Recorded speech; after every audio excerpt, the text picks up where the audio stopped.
Hello students, Mr. Hauger here on the Sunday, beginning a new week of remote learning, and over the next couple of days and weeks you'll be reading about President Kennedy, and among other things, I wanted to give you the chance and the opportunity to do some notes if you would prefer from my video instead of from the textbook. So you can still continue to do the assignment as described, or if you'd like, you could watch this presentation and take one page of notes and still receive full credit for this week's lesson. Trying to give you options and give you opportunities to succeed beyond just reading a book.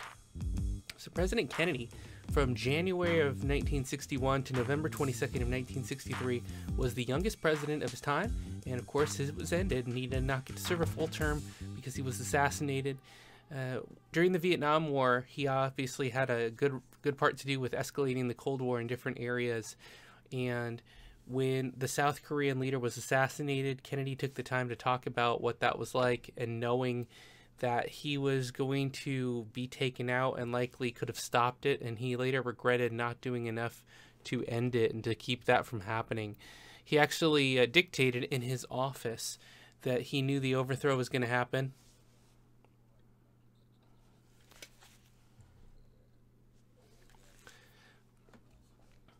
And it's this great tape that I like playing in class because he talks about over a 3-month conversation about putting someone else in the office, that it was decided that because the hostility had gotten so bad and the United States had lacked confidence in South Vietnam to operate on its own, that there was going to be a coup, and that the United States shifted their position to be in favor of the coup and then did nothing to stop it as he was assassinated, the leader of South Vietnam. And then later on, not too much further on in this timeline, JFK himself was assassinated in Dealey Plaza in Dallas, Texas, while he was on a parade route, and he was succeeded by Vice President Lyndon Baines Johnson, LBJ.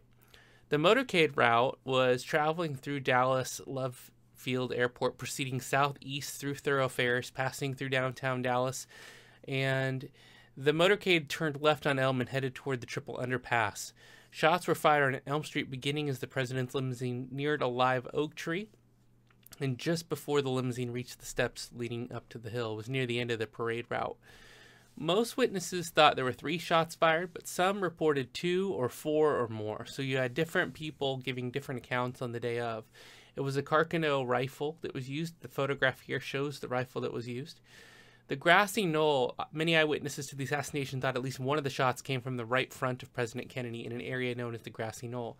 It's on the hill of Elm Street, and it was a press reporter who used the term to talk about what he saw, who was riding behind the president. That spot is forever marked with an X in the street, which is otherwise a normal passage that people can travel on nowadays. The limousine was stripped of the frame, refurbished, and returned, and it is now in the exhibit of the Henry Ford Museum in Dearborn, Michigan. So if you ever go to Michigan, you can visit and see that car. Now, I don't think it's quite fair that any president gets their term cut short, but also that our textbook seems to cut short a discussion of what he accomplished and moves on right to LBJ and to the continued Vietnam War. So today I thought we would look at some of the accomplishments. Our textbook covers it from 537 to 547. And I just thought it would be great if you could summarize in a page some notes on how JFK impacted the course of American history as the 35th president. So that can be your notes for this week. Here's some things that we can walk through in this article together to give you some extra insights and some extra knowledge after we close all the ads, which is just like being back in school, isn't it? So JFK was awarded a Navy and Marine Corps Medal for heroism during World War II. He was given command of motor torpedo boat PT-109, and he spotted a Japanese destroyer in 43 up close and turned to attack. Instead of surrendering when they came into trouble, Kennedy and his surviving 10 crew members swam to the tiny deserted Plum Pudding Island where they were rescued. Also, despite being injured, Kennedy used a life jacket strap to tow his badly burned senior enlisted mate when they came under attack. For leading his men to safety, JFK was awarded the Navy and Marine Corps Medal, the highest non-combat decoration award for heroism by the U.S. Navy, as well as the Purple Heart for injuries that he sustained. And there is a very young John F. Kennedy. He's the youngest ever elected president of the United States. He succeeded to the presidency at age 42 following the assassination of President McKinley. To date, JFK is the only president to have won a Pulitzer Prize. And he won that in 1957 for his short biographies, Profiles in Courage. So he was also a writer, and it was the only Catholic president that we had. He took the U.S. economy out of a recession through reforms, and the president expanded the economy from 5.5% from 1961 to 1963. Also, he kept inflation steady around 1%, so the dollar didn't lose too much value during his time either. He also established the Peace Corps in 1961, which you might know friends or family members that were involved in that in their lifetime, to help serve nations in the fields of education, farming, healthcare, and construction. It grew to 5,000 members by 63 and 10,000 the following year. And since its formation to around the year 2016, over 250,000 Americans have joined the Peace Corps and served in 140 countries. I have a friend, Emily Ice, who's a teacher, who's a Peace Corps worker as well. He also averted nuclear war through his negotiations with Nikita Khrushchev in the USSR and kept us from coming to nuclear war. Now, I'm not giving you a one-sided portrayal of President Kennedy. In fact, if you would like extra credit or if you would like to just learn more, I am going to make all my students, and I usually do back in the classroom, explore the pros and cons of his presidency, because you could look at everything in history that we study with at least two different perspectives. So I make everyone write a half page and a full page. You won't be doing this year unless we need a final exam.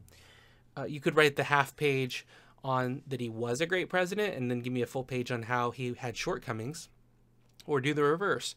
Give me a half page on his challenges and a full page on his accomplishments, because people will view every president from Kennedy onward greatly, greatly different. In fact, I had a few students turn in a project last year that they believed that President Kennedy was the last universally appreciated president. In other words, that was the last time when all Americans looked at him as our president and not your president and the other parties, opponents or opposition.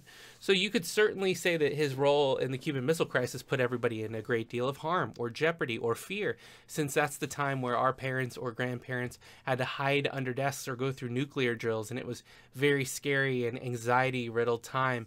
And then it came to the brink of just hours from ending our nation as we know it. So you could certainly look at that, or the Bay of Pigs failed invasion that led to Cuba becoming communist and cutting off ties with the United States. There are many different things that every president probably has the chance to interact with that will be viewed differently by people based on their values and upbringings. And that's really important, especially as we get past the 1960s and into the modern era of the United States.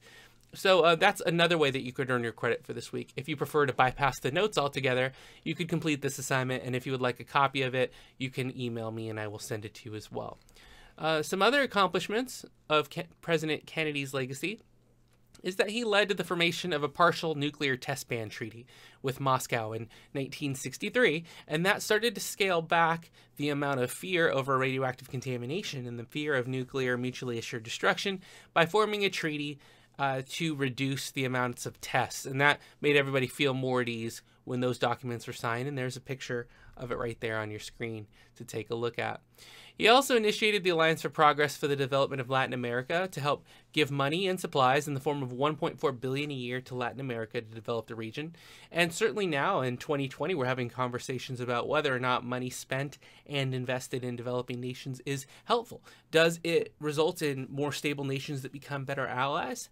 Or does it just waste money from our interests that are sometimes used against us and doesn't guarantee that we have relationships that are lasting? It's a really good conversation. So if you'd like to make some notes about your opinion on that, I will certainly grant that as well for this week of distance learning as we enter into the 18th and 19th of April. So this was an interesting conversation, and ultimately Latin America became unwilling to implement needed reforms after Kennedy was less supportive of the program. So it does, in some people's minds, create reliance on American funds once we start giving them.